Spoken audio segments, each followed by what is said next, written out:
తీపి పురుపు వగరు చేదు షడ్రుచులు లోకల్ కిచెన్.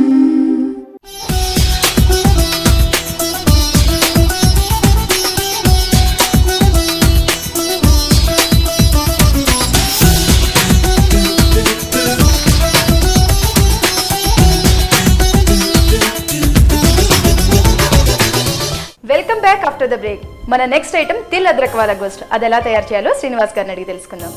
శ్రీనివాస్ గారు, మరి తిల్ అద్రక్ వాలా గోస్ట్ తయారు చేయడానికి కావాల్సిన పదార్థాలు, తయారు చేసే విధానం చెప్పండి. తప్పనిసరిగా అండి. దీనికి మటన్ కావాలి, బాయిల్ చేసి పెట్టుకున్నామండి. బాయిల్ మటన్, కొద్దిగా ఆవాలు, ఎండుమిర్చి, బెల్లం, దాల్చిన చెక్క, యాలకులు, అనాస పువ్వు, లవంగాలు, వెల్లుల్లి, అల్లం, రోస్ట్ చేసిన నువ్వులు, నిమ్మరసం, పసుపు, కారం, ఉప్పు. వీటితో పాటు పౌడర్ చేసుకున్నామండి. మనం కొద్దిగా గసగసాలను ఫస్ట్ రోస్ట్ చేసుకున్నామండి. రోస్ట్ చేసుకున్న గసగసాలను పక్కన పెట్టుకుని తర్వాత హోల్ గరం మసాలా అంటే దాల్చిన చెక్క, యాలకులు, లవంగాలు, అనాస పువ్వు వీటిని కూడా రోస్ట్ చేసుకుని అందులో ఎండుమిరపకాయలు కూడా వేసి రోస్ట్ చేసి ఇవన్నిటిని కలిపి పౌడర్ చేసి పెట్టుకున్నామండి. ఇలా వస్తుంది పౌడర్. ఈ పౌడర్ని యూజ్ చేస్తున్నాం డైరెక్ట్. అంటే ఈ పౌడర్, ఈ మసాలా మెయిన్ అన్నమాట. అవును, ఈ మసాలా మెయిన్.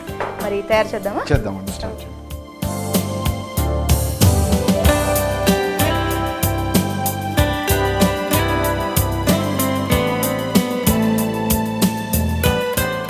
ఆయిల్ పోయండి.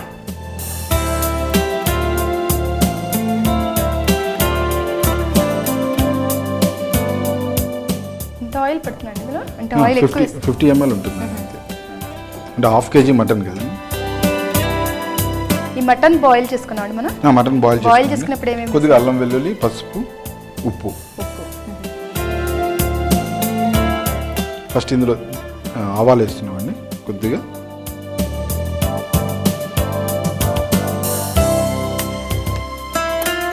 మటన్ బాయిల్ చేసుకునేప్పుడే మనం అందులో కొద్దిగా పసుపు, ఉప్పు, అల్లం వెల్లుల్లి వేసుకుని బాయిల్ చేసుకోవాలండి. ఇవి చిటపెట్టలాడుతున్నాయండి. ఇందులో ఇప్పుడు మనం కొద్దిగా ఎండుమిర్చి, అంటే ఆల్రెడీ పౌడర్లో వేసామండి ఎండుమిరపకాయలు. 3 ఎండుమిరపకాయల వరకు పౌడర్లో వేసాం. ఇందులో ఒక 2 ఎండుమిరపకాయలు వేసుకుంటే సరిపోతుంది. ఈ తిల్ అద్రక్ వాలా గోస్ట్ ఇది కూడా నార్త్ డిష్, నార్త్ ఇండియన్ అండి. ఇది చాలా ఫ్లేవర్గా ఉంటుందండి. ఎందుకంటే అద్రక్, ఫ్రెష్ అద్రక్ వేస్తాం ఇందులో. అంటే లాస్ట్ మినిట్లో వేస్తామండి అద్రక్. ప్లస్ తిల్లు కూడా లాస్ట్లో వేస్తాం డిష్. ఈ రెండు తింటుంటే అంటే నువ్వులు కూడా మనం సాలిడ్ అలాగే వేస్తాం. అవునండి, అలాగే వేస్తాం. అవును, మనం మసాలా చేసినప్పుడు అందులో నువ్వులు యాడ్ చేయలేదు కదా.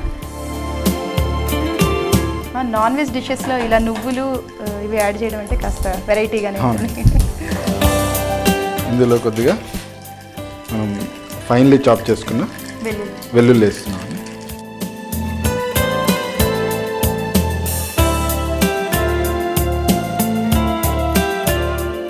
వెల్లుల్లి కూడా వేగింది. వెల్లుల్లి కూడా వేగిపోయింది. కానీ ఇందులో కొద్దిగా ఇప్పుడు మటన్ వేసుకుందాం అండి. బాయిల్ మటన్ ఇది కూడా మనం బాయిల్ చేసి పెట్టుకున్నాం కాబట్టి ఇది కూడా త్వరగా అయిపోతుంది. ఈ మటన్ కూడా మనం లైట్గా ఫ్రై చేసుకోవాలి. మనం ఇలా బాయిల్ చేసుకోకుండా డైరెక్ట్గా కూడా కుక్ చేయొచ్చండి. టైం కొద్దిగా ఎక్కువ తీసుకుంటుంది, డ్యూరబుల్ ఎక్కువ టైం పడుతుంది. ప్లస్ బాయిల్ చేసుకుంటే ఏంటంటే మనం అల్లం వెల్లుల్లి, పసుపు, కారం వేసి బాయిల్ చేస్తున్నాం కాబట్టి మటన్ ఫ్లేవర్ పెరుగుతుంది. అంటే అవన్నీ బాగా దానికి పడతాయి.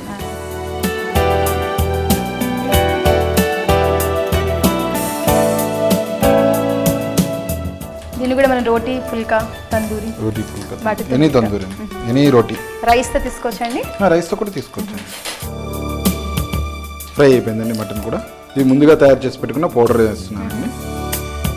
అది మనం అన్ని రోస్ట్ చేసి పౌడర్ చేసుకున్నాం కదా. గసగసాలు రోస్ట్ చేసి తర్వాత టోటల్ గరం మసాలా అండి, యాలకులు, లవంగాలు, దాల్చిన చెక్క, అనాస పువ్వు, ప్లస్ ఎండుమిర్చి ఇవన్నిటిని కలిపి రోస్ట్ చేసుకుని పౌడర్ చేసి పెట్టుకున్నాం. మెయిన్ దీనికి బేస్ పౌడర్ అండి. అందులో మసాలా ఫ్రై అయిపోయిందండి. ఇప్పుడు ఇందులో కారం వేస్తున్నాను.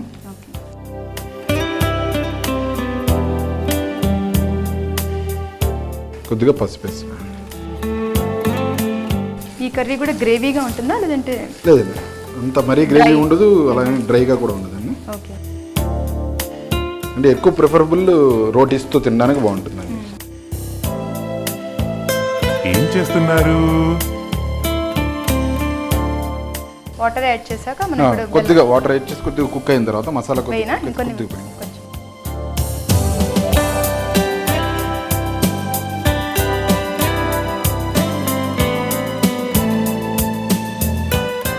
ఇందులో కొద్దిగా జాగరి వేస్తున్నాను, బెల్లం వేస్తున్నాను, గ్రేట్ చేసిన బెల్లం. శ్రీనివాస్ గారు, చెప్పండి. ఈ నాన్ వెజ్ ఐటమ్స్ లో ఇలా బెల్లం వాడడం ఫస్ట్ టైం చూస్తున్నాను. అంటే సాధారణంగా నాన్ వెజ్ ఐటమ్స్ లో ఎవరు స్వీట్ వేసుకోరండి, స్వీట్నెస్ రాదు. కానీ ఈ డిష్ స్పెషల్ ఏంటంటే ఇందులో మనం అల్లం లైవ్గా వేస్తున్నాం. అంటే అల్లంని ఫ్రై చేయట్లేదు, పేస్ట్ చేయట్లేదు, పీసెస్ కింద కట్ చేసి అల్లం వేస్తున్నాం అండి. ప్లస్ నువ్వులు వేస్తున్నాం. ప్లస్ ఇందులో స్పైసెస్ ఎక్కువ ఉంటాయి. అంటే ఈ పౌడర్స్ అన్నీ చాలా ఘాట్ ఎక్కువ ఉంటుంది. కాబట్టి వీటికి ఈ బెల్లం వేసేటప్పటికి వీటిని న్యూట్రల్ చేస్తుంది.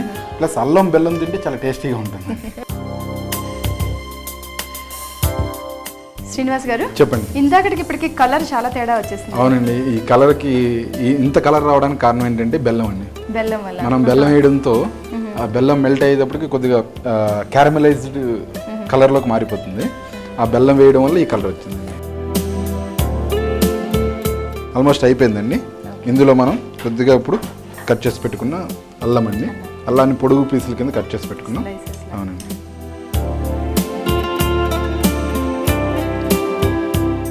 కొద్దిగా రోస్ట్ చేసి పెట్టుకున్న నువ్వులండి. రోస్ట్ చేసాం కదా, చాలా ఫ్లేవర్, మంచి టేస్ట్ కూడా చాలా బాగుంటుందండి.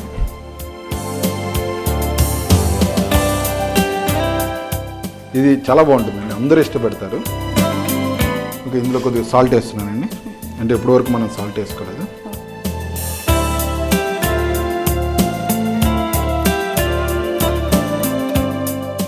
అంటే ఇది చల్లారిన తర్వాత మనం నిమ్మరసం వేస్తామండి? లేదండి, ఇప్పుడు వేస్తాం. మరి వేడిగా ఉన్న ఐటమ్స్ మీద నిమ్మరసం వేస్తే చేదుతనం వస్తుందంటారు? రాదండి, అది అంటే మనం వాడేదాన్ని బట్టి ఉంటుంది. ఆ డిష్ మిగతా ఫ్లేవర్స్ మీద ఆధారపడి ఉంటుంది. అంటే జనరల్గా అందరూ అదే అంటారు, వేడిగా ఉన్నప్పుడు వేస్తే కనుక నిమ్మకాయ పిండితే చేదుతనం వస్తుంది. అలానే లేదండి, అంటే వస్తుంది. నిమ్మరసం ఏంటంటే ఆటోమేటిక్గా హీట్లో వేసేటప్పటికి లేకపోతే వేడి చేస్తే కొద్దిగా టేస్ట్ మారిపోతుందండి. కానీ అంటే చేదుతనం వస్తుందంటే మనం వేసే క్వాంటిటీ మీద మిగతా రిమైనింగ్ ఇంగ్రీడియంట్స్ మీద ఆధారపడి ఉంటుంది. ప్లస్ నిమ్మకాయ జ్యూస్ తీసేటప్పుడు కూడా మనం దాని మీద కూడా డిపెండ్ అయ్యి ఉంటుంది. ఇది కొద్దిగా నిమ్మరసం వేస్తున్నానండి.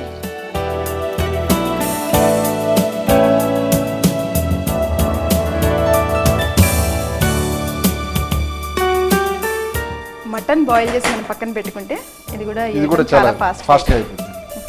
ఆల్మోస్ట్ అయిపోయిందండి, మనం సర్వ్ చేసుకుందాం. ఆఫ్ చేసేస్తున్నాను. ఓకే, ప్లేట్ ఇవ్వండి.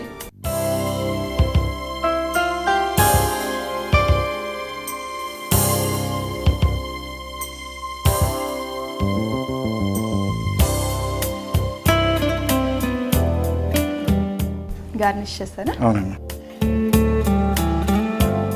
ఆనియన్ చేస్తున్నానండి. ఆనియన్తో స్లైస్ కట్ చేస్తున్నా, ఎందుకంటే చాలా స్పైసీగా ఉంది కదా.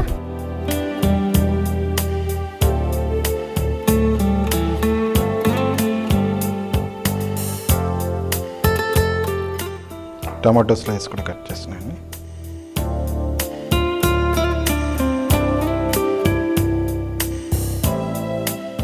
దీంట్లో స్ప్రింగ్ ఆనియన్ అండి. ఆనియన్ ఉల్లికాడలు అంటారు కదా, ఉల్లికాడలు. ఈ స్ప్రింగ్ ఆనియన్స్ కూడా మనం ఇలాగే రాగానే తీసుకుంటామండి? రాగా తినొచ్చండి, సేమ్ ఆనియన్ లాగానండి. ఆనియన్ ఎలా అయితే తింటామో అలా అయితే దీన్ని కూడా రాగా తినొచ్చండి.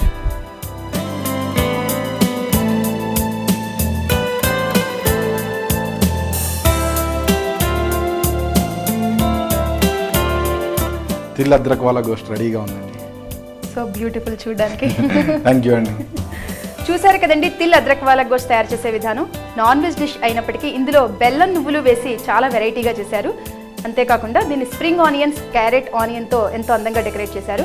తయారు చేసే విధానం మరొకసారి తెలుసుకుందాం. తిల్ అద్రక్ వాలా గోస్ట్ తయారు చేయడానికి కావాల్సిన పదార్థాలు: బాయిల్డ్ మటన్ 500 గ్రామ్స్, అల్లం 50 గ్రామ్స్, వేయించిన నువ్వులు 1 టేబుల్ స్పూన్, అనాస పువ్వు 1, దాల్చిన చెక్క కొద్దిగా, యాలకులు 5, గసగసాలు 25 గ్రామ్స్, సన్నగా తరిగిన వెల్లుల్లి 1 టేబుల్ స్పూన్, ఆవాలు 1 టీ స్పూన్, ఎండుమిర్చి 5, లవంగాలు 6, కారం 1 టేబుల్ స్పూన్, పసుపు చిటికెడు, ఉప్పు తగినంత, బెల్లం కొద్దిగా, నిమ్మరసం ½ టీ స్పూన్.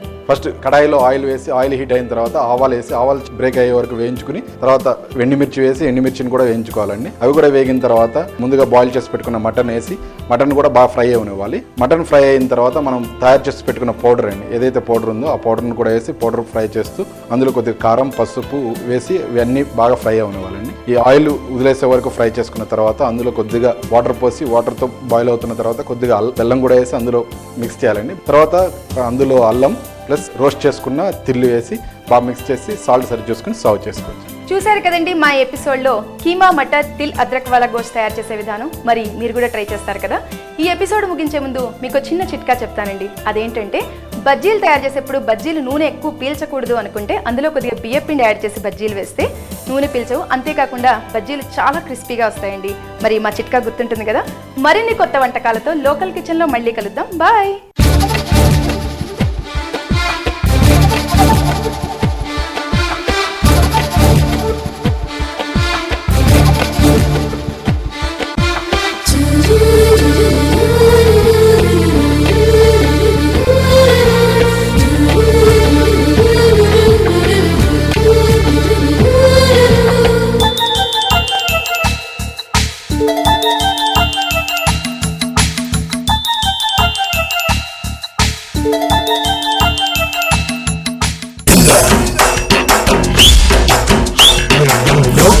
పంజాబ్ నేషనల్